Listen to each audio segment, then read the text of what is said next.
It's a beautiful Tuesday afternoon. Thank you so much for joining us again right here on Your Viewpoint. I am Rotimi Akintunde. This program is sponsored by Integrated Communication Services.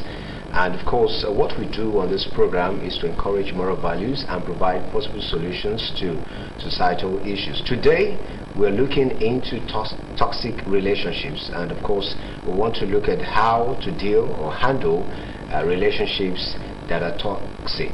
Now, research has it that a lot of persons are in toxic relationships, and of course they do not have an idea that they are in these relationships. Now, some persons are there, but they do not know how to handle or deal with it. In fact, they do not know how to get out of it. But then we will look into all of these things and see how we can provide solutions to the questions. I have in the studio with me an emotional wellness expert. She's been here before.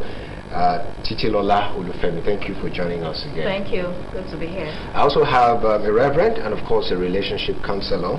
That's Reverend Harrison Ifeanyichukwu. It's good to have you on the program. Thank you. All right, both of them have been here before. We've been able to talk about some other issues in the past. Today, as I said before, we're looking into toxic relationships. And the first thing that comes to mind is the word toxic. And you start to think that, okay, do we really have something like that? But then people hear toxic, what comes to their mind is physical damage, physical or violent issues. What exactly? Starting with the lady, they say ladies first. Yes. What exactly should we consider as toxic relationship? All right. Thank you very much once again. From the word itself, from the word toxic, we can see that toxic actually means something harmful, something not so good, something damaging. So when you are now in a relationship that is toxic, that means you are in a harmful or damaging relationship. Okay? So when we also look at toxic relationship has to do with how damaging it is. It's unhealthy kind of relationship that is damaging to yourself, and it's damaging to your self-esteem and your value. And oftentimes toxic relationship, it's not physically felt. So that's why a lot of people might be in a toxic relationship and may not know that they are in a toxic relationship. So it has to do with more of the emotional damage, more of the impact that it has on people emotionally. All right, when we talk about relationships, we are going to be looking beyond romantic relationships now, because what comes to mind is romance when people talk about relationships. Yes, to clear that, we're going to look at parent-child, we're going to look at marriages, we're going to look at even workers, people who work together in different places. Now, let us look at, is it possible to get to know if a relationship is going to be toxic? Or it's when you get into that relationship, you get to find out that, oh, this relationship is toxic. If you want to get, so let's start with a romantic relationship, for instance. Okay, I have somebody I want to date. She's looking good and all of that. And how do I know? Is it possible? If we look at relationships, like I used to say, relationship is not relating to a ship. S-H-E-E-P. It is relating in a ship. Okay. S-H-I. Yes, ship. Yes. Why do I say that? Okay. You are in the ship. When the word ship comes to your mind, you look at the ocean, the sea, and things like that. Now, everybody have a role to play for that ship to dock. If you don't play your role, the ship will crash. Now, what am I saying? There are danger signals at the gate. If you want to embark or board a ship, there are danger signals. The same thing in relationship, there are danger signals. For instance, I asked a young lady, what makes you think this guy cares? He said, he buys me this, does this to me, does that to me. I said, have you ever watched what he does to other people? Those are signals. Those are red flags. Not what he does to you. I'm winning you. If I'm winning you, I'm not going to treat you bad. But how does he treat his brothers, his sisters, the people that are under him? Those are pointers of what, remember, you have not entered. Because if you want to say what are the signs in the relationship already, it's a different ball game, but you are still at the gate. What will you see? That is one example. The way this guy treats others around him, or this girl, or this boss. Remember, we are going beyond romantic relationship. Yes, absolutely. So the way this guy treats the people under him, we give you an overview who he or she is. Okay. In that regard, we cannot remove the issue of temperament.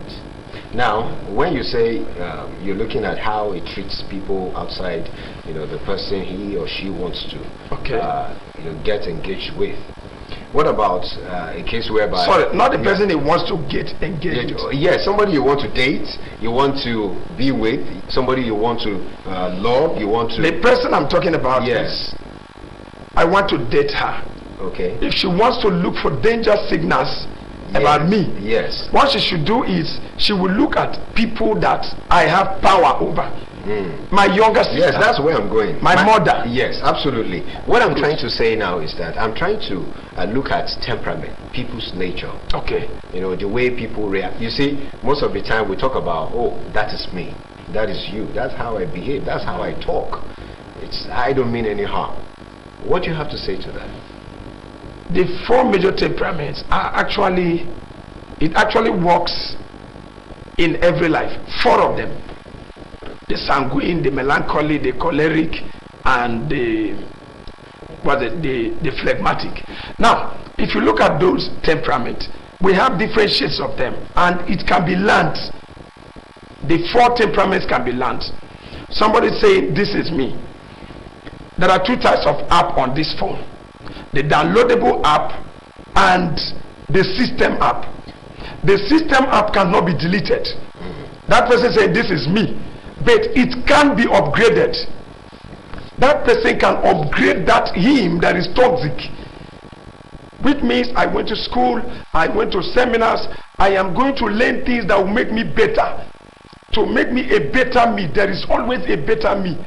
So for you to bring that to the table that this is me, I think I have a problem with that.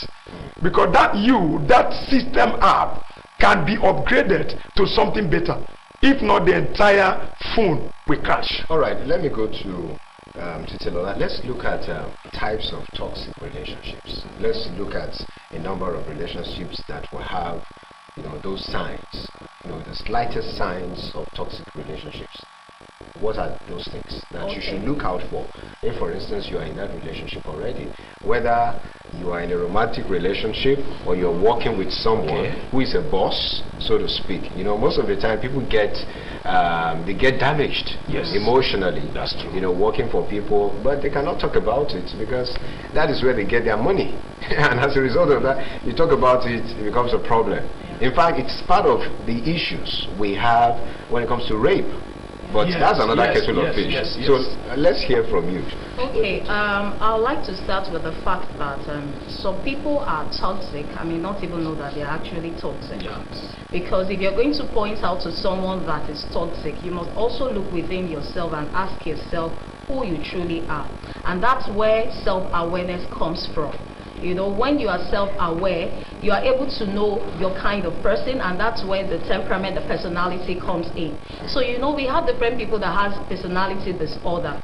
So by the time you don't understand yourself, by the time you don't know who you are, you're not aware of yourself, then you might find it difficult to be able to identify a toxic relationship. And just like I said earlier, that some people are toxic, but it's either they are living in denial, because people start to point out the things that you do, your reactions, your responses, the way you act, the way you behave. People start to point it out to you. So what are the signs? What are the things that you can really know when someone is toxic? One of the things that is paramount that I can say is controlling. Someone that is controlling. You want people to dance to your tune. You want people to do what you say. You don't want people to have their own view.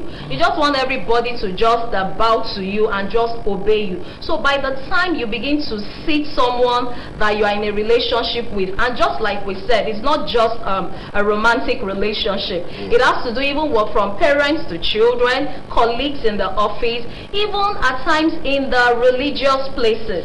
You have leaders. being controlling over their members. You have some people, they can't make a decision except they ask or receive maybe the go-ahead from their leader, that is spiritual leaders. So when you begin to find or begin to see those traces, and you now see that the person is being domineering, wants you to always obey or ask him or her before you make any decision, that's one of the signs that you are in a toxic relationship. Okay, fantastic. Let's look at the work relationship. You've talked about being domineering, so to speak, dominion and all of that. Now, a boss at work would definitely want to control. How should it be done so that it would not be considered toxic? You know, you have to take permission to do certain things. Yes, but you actually made a point. You said, okay, that the other person doesn't want to hear views and all of that. So, at what point should you balance it such that it will not become toxic to your subordinates? All right. Okay, so that's a very good question. You know, when you have a boss, and that's why I said first that that's a place of self-awareness, knowing who you are, knowing how you also can handle things. When you also understand, and that's why when we talk about managing our emotions, we look at the aspect of the awareness, and it starts from the self-awareness. When I know who I am, I'm able to also look at the other person and understand who he or she is when it comes to the aspect of the person's temperament and maybe his or her personality. Okay, so when you have a boss that is probably controlling, you have to be wise to know how to deal with that person. Of course, you should be able to now differentiate if the controlling is damaging, or is controlling you or giving you order because he or she expects a certain result from you. Okay, so that's when you should be able to, but if you don't understand how to be able to, if you don't understand your own self, if you don't understand how the other person thinks, knowing the person's personality and all of that, you might not be able to know the difference. So by the time you sit down, they're like, okay, he expects a result from me, so I should be able to give him the results. So it's not like he's trying to just control, that will be damaging. So when you now have a boss that what he says is now damaging the way you think, you are now it's now even draining your energy after spending time with that person. You now begin to see that is a damaging and unhealthy relationship. That's the controlling aspect, is a damaging one. All right, thank you so much. We'll go on a break now, but before then, there's something I would like Reverend Harrison to add, but that is going to be after the break. We are going to look at subordinates that can make you go crazy. Yeah. But we'll do that after this break. Please go nowhere.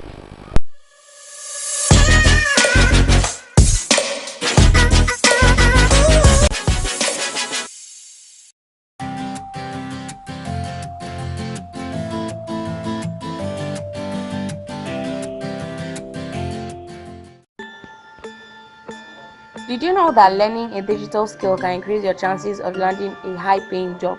UNESCO's definition of digital skill is a range of abilities to use digital devices, communication applications, and networks to access and manage information. They enable people to create and share digital content, communicate and collaborate, and solve problems for effective and creative self-fulfillment in life, learning, work, and social activities. Today, recruiters don't just look at certificates. They are looking for people with digital skills to help move their company forward. So let's dive into the top 5 employable skills. Social media. The ability to understand and use social media effectively is a core and value skill that every professional should have. Social media marketing goes beyond posting a tweet or Facebook update. It is about understanding the dynamic relationship between brands, influencers, and consumers. Data analytics. Data analytics essentially allow companies make educated and data-driven decisions to drive better business insights. Numbers define whether a campaign was successful and by what percentage. The key is knowing what data to collect and measure to improve the next campaign. Digital marketing. Digital marketing can be used to earn an income. Marketing is a great high-income skill with many sub-areas that you can specialize in to earn even more. They say niches make riches, and it is true. Companies want to hire a specialist when they need help with marketing. Some specific areas within digital marketing include online advertising, social media marketing, content marketing, email marketing. Web design. Any online business needs designers to decide how their web pages should look.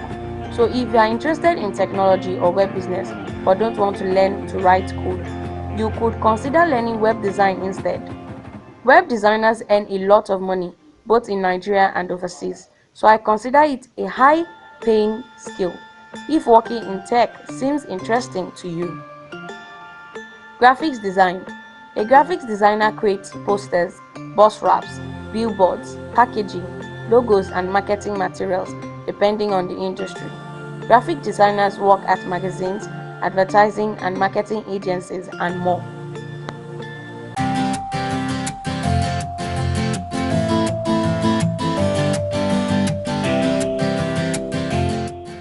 All right, thanks for being there. This is your viewpoint. We're still talking about how to deal with toxic relationships. And of course, I have in the studio Titilola Olufemi, an emotional wellness expert, and Reverend Harrison Ifeanyichukwu. We're talking about issues surrounding toxic relationship. Now, the other time we were talking about bosses and subordinates, superiors and what do you call them? Now, at some point, we see where people working under somebody, subordinate, so to speak, they're trying to be stubborn, they're trying to be adamant, things they're supposed to do, they don't do it, then people feel, okay, the boss will have to change his method of dealing with them. What do you have to say to that? Like my sister said, that one of the major signs of toxic relationship is possessiveness. I will add to that that there are people we call guilt inducers. They make you feel guilty. Now, most subordinates, when there is job description, this is what you should do, this is what you should not do. If a boss goes ahead to enforce those things, I don't think it's toxic. But some of these guilt inducers, they will tell you, my boss is too tight, my boss is too harsh. But there is a rule. You have been given the work ethics of that particular organization. They've told you this is what you should do, this is what you should not do. For instance, some companies have clocking in and clocking out. Now, if you have those things and the boss have said this is our time, follow it. And if you didn't come and he rolls out some punitive measures, I don't think it's toxic. So for those people, I think we should balance order and harshness. That is what we are saying. Balance order. The boss want to bring order into the office, and the other one is calling it harshness. No, okay. I don't agree. Being too strict become toxic? Yes. How? Yes. Being too strict. How? In what regard? You're trying to maintain an order. You have said that. You're trying to maintain an order. This is how it should be done. When you do it like this, it brings results. And you want to be consistent with that order and maintaining that order. Okay. So at what point does it become? There is what we call work to rule. Work to rule is everybody resumes 7 and everybody closes 5. But if you look at the human management thing, you discover that there are sometimes there is an emergency. That emergency entails that I will not close by 5. When my boss becomes too harsh, that you must close by 5, even when you know that I have to go because there's an emergency on part of the employee now, so you insist. If there is any other days like a company emergency and it is 5, what do? I close by 5. That's work to rule. I'm working according to the rules. So there are sometimes some bosses put their rule in such a way that they don't consider the humanity in rules. Every rule has a side that considers humanity. I have a bad leg and you are expecting me to produce what I used to produce when I have the 2 legs working perfectly well. I don't know whether you are getting me. So what we are saying is there is a place for orderliness and there is a place for humanity. All right, let's look at what you mentioned the other time. You call some people guilt inducers. Yes. Yes.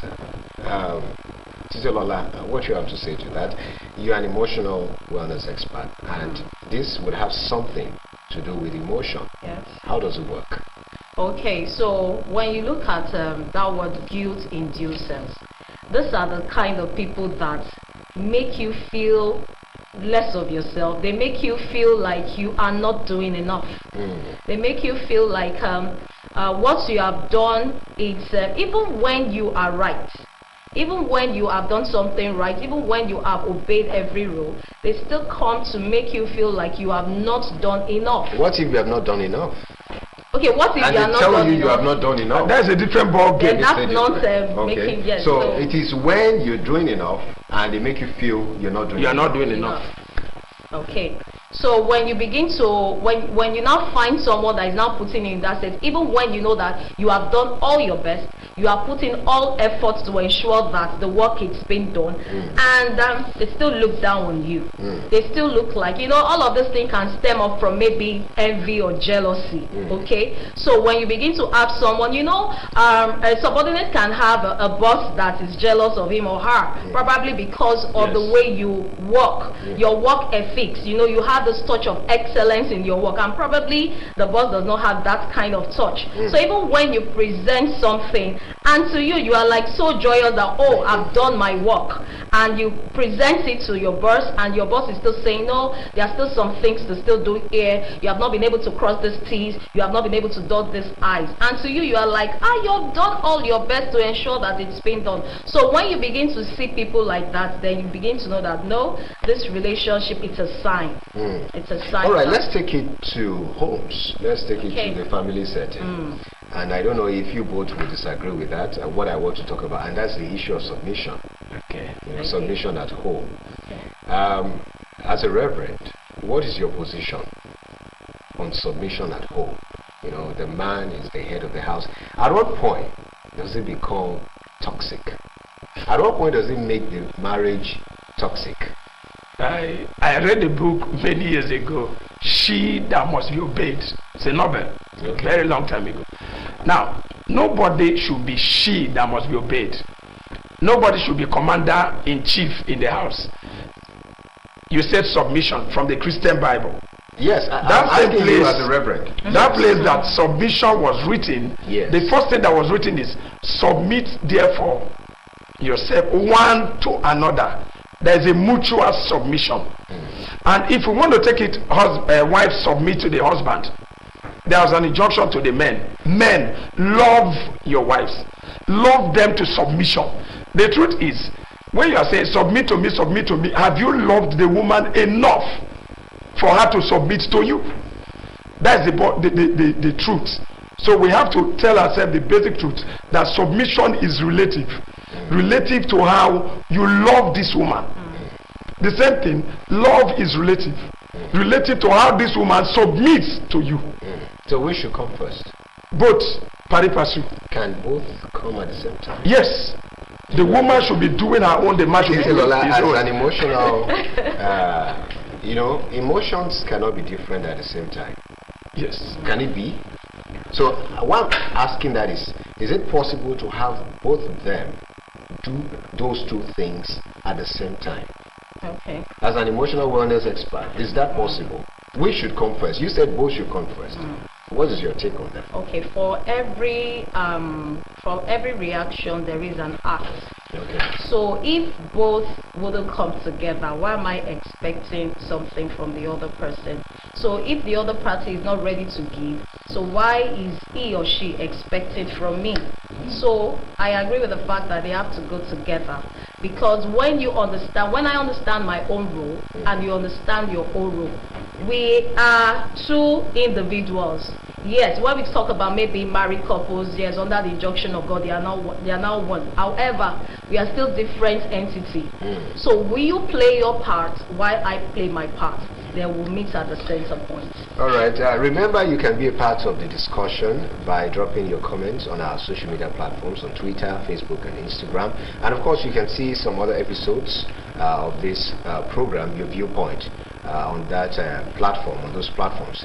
The handle is at Your Viewpoint. Of course, after the next break, we will be taking your calls, and of course, you will see the lines showing on your screen. Now, let's look at it again. You said both should come at the same time. But then some people believe that one should come first. Some would have said, okay, the man should love first. Yes, and after that, the wives would submit and all of that. Now, let's look at some other issues. Can I say something? At what point? Yes. Okay, wait. Like the man coming first. Okay. It is not the woman that woos the man. Yes, the man woos the man woos the woman. So that is the level that I would say the love comes first. It is what I love. It is the way I love you that will determine whether you respond to me. Okay. So I think in that context now the love should come first. I think some other issues with that is, love seems to have different connotations today. The way it's perceived. We're going to talk about how love is perceived in the past and now. What is love now? What is love? so at some point, and in some cases, some people, the way they perceive submission is also different. But the question I asked the other time is, at what point does submission becomes toxic? Asking for submission becomes toxic in a marriage, which has always been a problem. Yes. Titilo. Okay. All right. Just as if you are going to base it on the word. no. You can look at it from different angle. Okay. From your profession. All right. So when we talk about submission, of course, submission in the context of the marriage relationship, right? Yes. Okay. So in the context of the marriage relationship, our culture, especially in this part of the world, the African culture, based on what some people, don't let me say everybody, based on what some people as they grew up to know or grew up to see or what was modeled to them. So a lot of people have seen that there is a demand. So there is this demand, there is this thing about this is what you have to do. So it's kind of it's a kind of aggression, it's a kind of control, it's a kind of just being submissive, having someone like a boss over you in the house. So this is what has probably been modeled to some people. Sorry to cut you. There was a time somebody said the man is the master in the house. A popular leader. What do you have to say to that? Yes, there's in every ship there can be two masters. Okay. Definitely. So, and of course we know that somebody has to submit to somebody. Yes, the head is the head. I mean, the husband is the head of the home. Like we say that when we now have the general family, the father is the head of the family. Okay. Okay. However, the father being the head of the family, if things are going to work out well, there has to be a kind of listening to every other person, getting to have a view or getting to know the opinion of the other person. So I think it also boils down to understanding. So when both parties understand their role, just like I said earlier, so if the husband understands and the wife also understand the role of her husband in the home, so there won't be this tussle of power. No, we are the same and all of those things.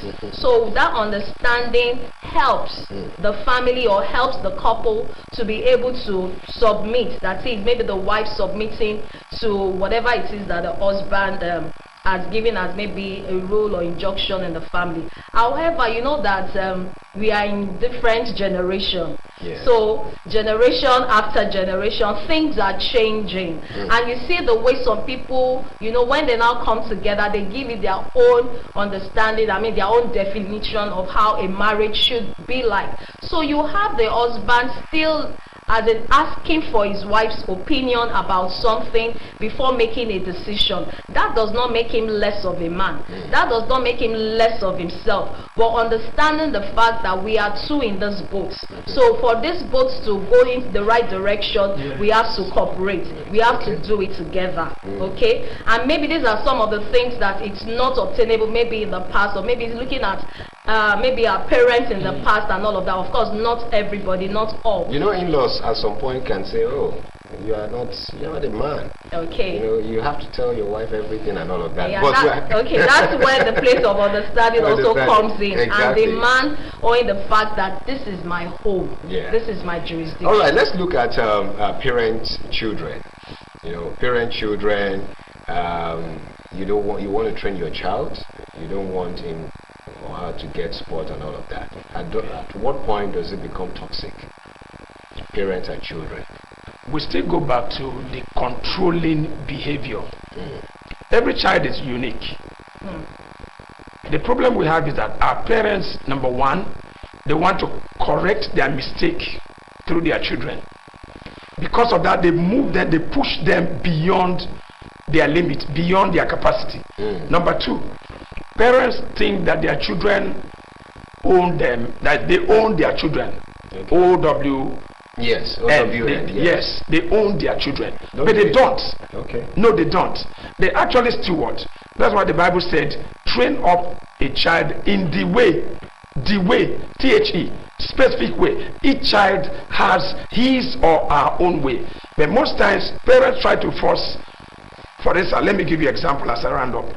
There's this girl they gave an arts girl, and they gave her industrial maths in Uniben. She went there and she failed woefully. I was in a conference in Benin and I brought her back. She cried from Benin to Lagos. I was like, what were you thinking? An art student going to do industrial maths? That's madness. He said, hey, that's what they gave me. I said, they gave you should have rejected it. Must you collect everything? So our parents want to correct their mistakes. We don't have a doctor, we don't have a lawyer. You are going to be the doctor, not minding whether the child have that capacity. Before you know, they become controlling, forcing the children to do what they don't want to do.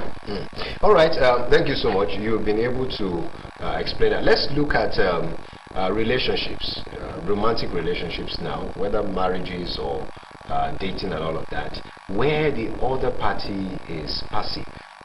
The other party does not really talk about issues, does not contend, does not argue, and all of that. What is your take? Can that affect emotionally? You're an expert in that area. Whatever he says, I'm fine. If he says yes, it is yes. If he says no, no. Then at some point, it might be an issue for the person that decides. What's your take? Can that lead to toxic issues? Can it be toxic in any way? When the relationship gets to that point, it's actually there's an underlying issue. When when two people are in a relationship and the other person is not talking, and the other person too is expecting him or her to say something, absolutely, it's emotionally draining. Especially when the person that is expectant that I am saying something, I need a feedback. It can be emotionally draining. And for the other person, it can be the fact that maybe he's just trying to avoid trouble. Maybe there has been times that he or she has said something and it has been taken against him, and maybe such things has been reoccurring. So rather than talk, at times, especially in a romantic relationship, that's maybe marital relationship or dating relationship, you want to be careful. You don't want to hurt your partner. You don't want to hurt the other person. And maybe when the other party, or maybe when there's someone that is always at the defensive as inside. When you have someone that is always defensive and all of that, the other party would want to keep quiet. Because at that point in time, there is no communication. Should that happen? Should you keep quiet in that regard? Would you ask people? Yes. What should they do in that regard? Okay, at that point in time, of course, there's always a time, they always say there's always a time that people are always calm. So there is need for confrontation. There is need to ask the person, when you see that the person is in that state of calmness, then you can now talk it out. That it's time to talk this thing out. I realize that these are the things that you normally happens when we want to discuss issue. Two people should understand that they are not attacking each other, but they want to address the issue. So when we have that understanding, there will be, that defensive mode. You kind of tame it down a little. So you listen to the other party, then the other party explains himself or herself, then the same thing. with the other person. So that's when you now have that place of understanding, then you'll be able to address the issue rather than attacking yourself or your person. All right, we'll go on this break. Remember, you can be a part of the discussion.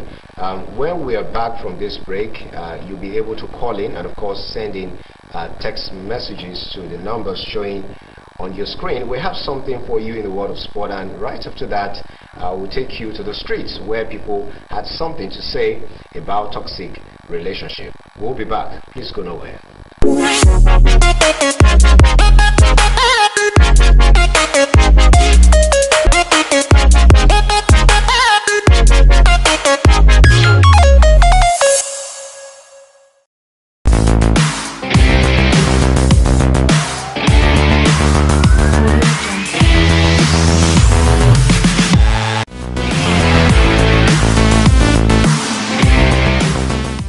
Today, we are taking you down memory lane of the victorious triumphs achieved by some top Nigerian players in basketball. 2012 and 2015 will remain indelible in the memory of basketball fans in Nigeria, as those years represent the biggest success stories for the country's national team, the Tigers. In 2012, Nigeria's national team, the Tigers, was qualified to represent the continent at the Olympics for the very first time. 2015 was the year they won their first ever Afrobasket title, defeating Angola and Senegal on the way to the title. However, the hard work for those triumphs were planted way back in the 60s and 70s when giants among men started the revolution of the game. Emmanuel Chagu started his career in 1964 and 1973 when he played as a point, shooting guard for Kagoro Cyclones, Abuja Potters, Benue Plateau Peaks and Benue Braves in the Nigeria Amateur Basketball League. Emmanuel Chagu is a product of Government Secondary School Abuja and a member of the victorious North Team, national champions in 1969. In April 1968, he made his official international debut in Benin Republic, Port Novo. He was the first player in Nigeria to display the flair usually associated with Americans with his flashy ball handling. He was renowned for his ability to push the ball off the floor, his no-look passes and his penetration.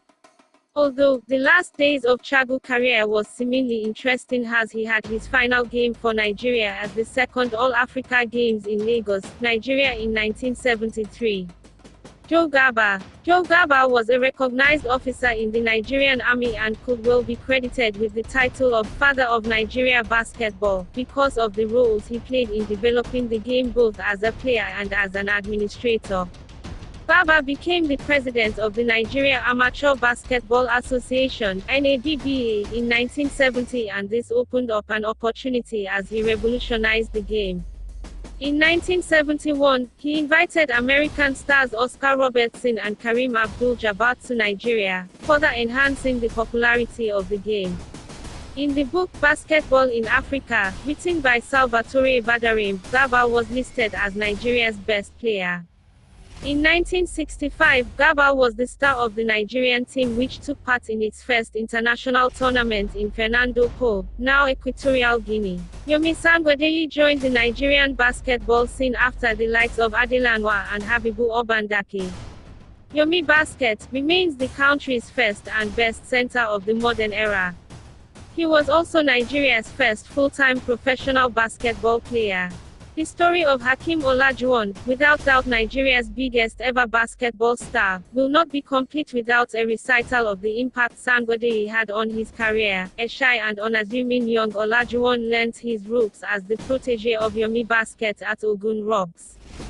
Sangodeyi also played NCAA ball at Sam Houston State University, Texas, and was taken in the third round of the 1984 NBA draft by the New Jersey Nets.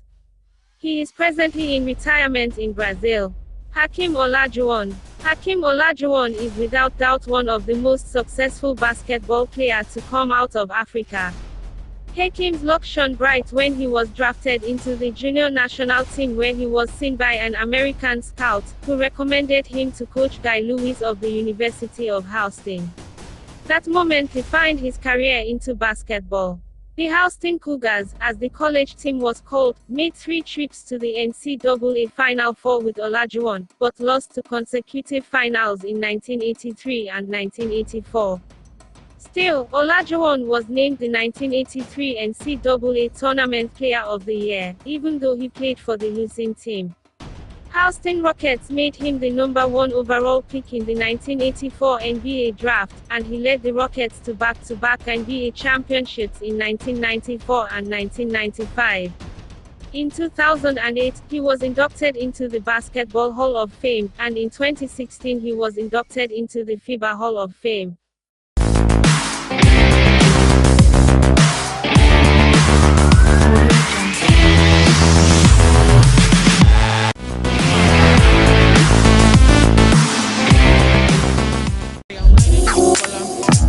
My name is Engineer Elvis Omowoje. You don't stay in a toxic relationship. You don't start negotiating within. You stay from afar and begin to discuss. So if the relationship is toxic, it can kill you. So the best thing is to work out a plan. And if you cannot address it from afar, then you depart from it. You don't need to stay there and die. I'm a Christian, right? I'm a believer, and this is what we normally do. I was saying the church should begin to talk about it. You know, we say God hates divorce. That's not what we say. The Bible says God hates divorce. Now, but God also hates violence. So I think we should begin to preach about God hates violence as he hates divorce. So normally when we say God hates divorce, it begins to sound like a blackmail. So somebody comes and says, no, God hates divorce, so stay in the relationship. No, but I think we should begin to discourage people staying in toxic relationship. If it's not working, the person should depart. I'm not talking about divorce, but you can separate and negotiate from afar. So not staying there and die. You hear of cases like the case where the wife kills the husband kills the wife. So it's because they don't know when to run. When I mean the word run here is when to depart. So I think people should speak more and encourage those who are in such relationship to speak out and stand out of such relationship. That's my own advice. When you see the signs, toxic relationship is not happenstance. It's a gradual process. You begin to see the traces of toxic relationship from the way he relates or she relates with you, from the way he acts, certain things, all those mannerisms, you begin to see it. So it doesn't just happen. It starts from a place. So when you begin to see those signs, it's time for you to begin to, retrace your steps. So I think you don't just wait until it falls on you. When you see the traces, you also begin to, retrace your step backward. Gather as much of strength you can and just live. Just live. Gather so much strength you can to live. Just live. The thing is that you're in a toxic relationship, you are not even happy. So what's the point? Just gather so much strength that you can and just live. That's just it. Gather as much. I know it's not easy. It's not easy. But just gather as much strength you can and just live. Just live. Let it just be on your head that I want to live, I want to live, I want to live. Just take a step first and every other thing will fall in place. Okay, you want to stay because of those children. What if you die? So what will now happen to those children? Just live. Before you know, help will come. There's not even help in where you are. So what is the point of staying? You're not even in a good frame of mind. So how are you even raising those children well? Those children are not even happy seeing you in a toxic relationship. So what are we talking about? It's just that most of them, there's no strength and all of that. Just get positive vibe from people. Even if there's no positive vibe coming from people, within yourself, just strengthen yourself and live, honestly. That's it, just live. Because my own is that what if you die? That's it, that's all. Every relationship has a foundation. And just as the word of God says, if the foundation be destroyed, he said, what can the righteous do? Before it ever gets to that, how did you get into the relationship? Did you make inquiries that you should have made, decisions that you ought to have made? Did you get to know the person you are entering into relationship with? Did you get to know the family, the background of that person? So you must have to get it right from the start. That is the beginning. Get it right from the start before you will have a condition that will make it difficult for you to move away from the marriage. Yes, my advice to them is when you see that it has become something you cannot condone, you can take a leave. at least get back to your home, your house, or get a place, stay for some time and observe things, look at, check if actually there's going to be a change, and so that, because you live, to live is the first thing, because if you continue in a relationship that will kill you, that will not be to your advantage. So you can take a leave, cool off, observe things, and be sure that actually there's a change, and be very, very careful. Don't just go enter into a relationship because there's something that's your target. Because if your target is money, wealth, name, and you get it, and you don't know what is following at the back. So the fear of God is the beginning of wisdom, as the Bible says. Check it out with the word of God and make sure that the relationship you are into accords with the word of God. I'm sure that you'll be fine with God guiding you.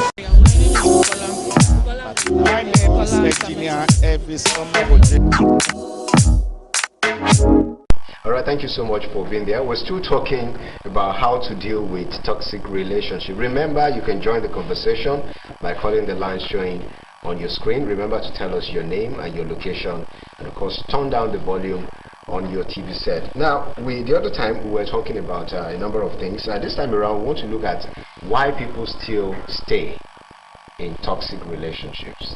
Now let's look at it from the marriage angle, where we have both men and women, and they still stay in those marriages that are toxic to them. What do you have to say? Despite the fact that most religious leaders do not agree to divorce. I know some of them talk about separation, but is that the best solution, Reverend? Toxicity is something that's harmful to your survival. The Bible said God hates divorce. I agree. But the Bible also says that it is not the will of God that any should perish. So, saying that religion is supporting divorce, supporting toxicity, is not always true. There are structures in the church that have been put in place to settle issues of misunderstandings, toxicity. The problem we have with toxicity is that many people don't talk. I don't know why they don't talk. I think one of the reasons why they don't talk is you look at them because of the stigma. Nobody has left their marriage in this family. Nobody has ever done that in this church. And you stay, not because the church wanted you to stay. Because I am a senior pastor in Church of God Mission, and to the glory of God, I can't remember condoning. I have zero tolerance for violence or toxicity in any relationship. So at what point would you ask people to leave? When there is threat to life. Threat to life comes in two ways. It can be emotional threat to life, because sometimes when we say threat to life, it is not when you start beating me. Depression is more of an emotional thing than a physical thing. What you told me, let me take it to the personality things now. The phlegmatics and the melancholy, they may not talk. They will withdraw. The sanguine and the choleric can just, I will kill you, I will leave you. They push it out. But these other two, they pull it inside, and when they pull it inside, it affects a whole lot of things. Then I comes to her and say, look at what I'm going through. He say, you, a pastor, don't even say it out.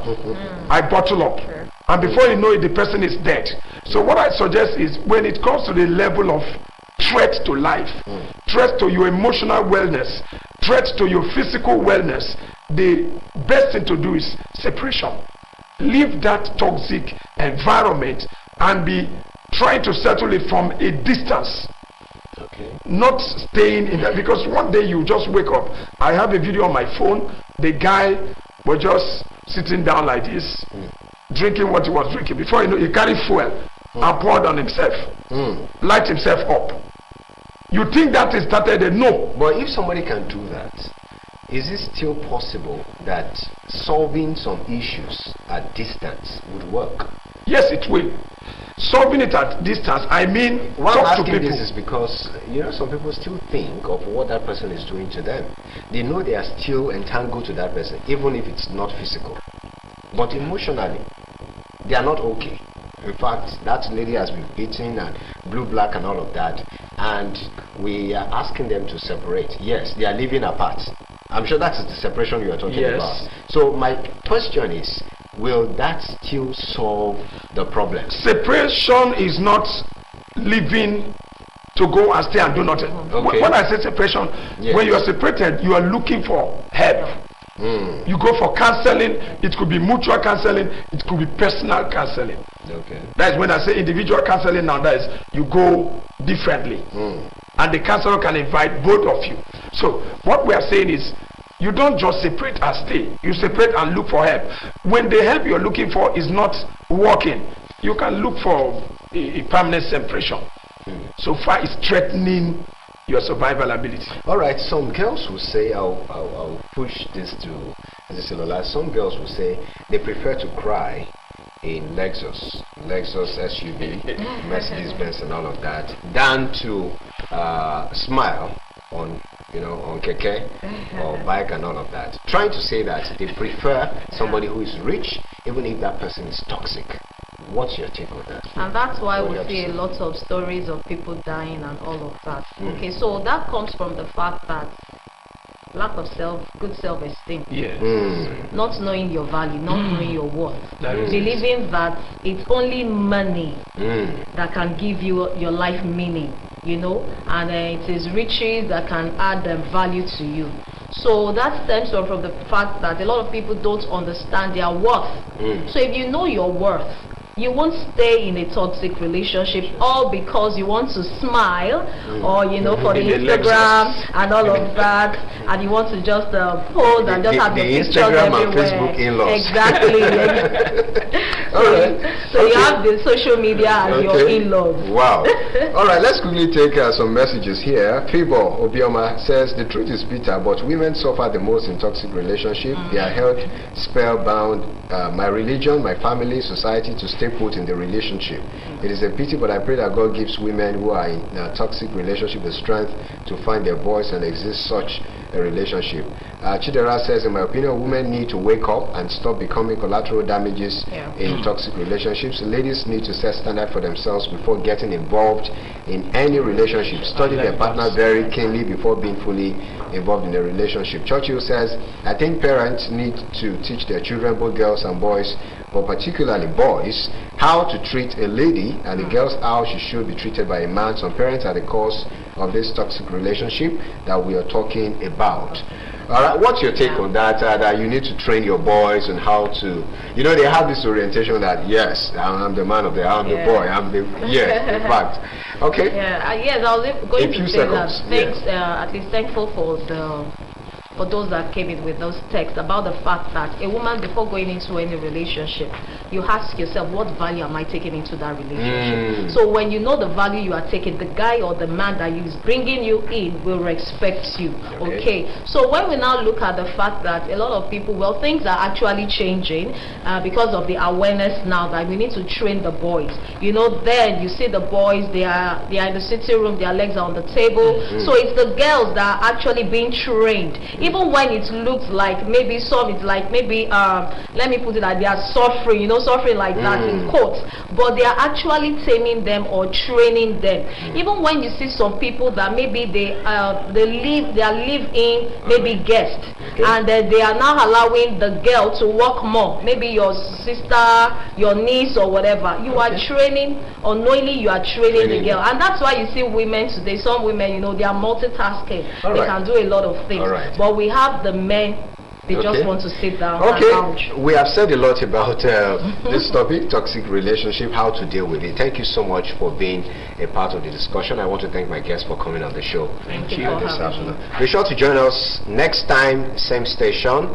Be good. Stay out of toxic relationship. I am Rotimi Akintunde. Bye for now.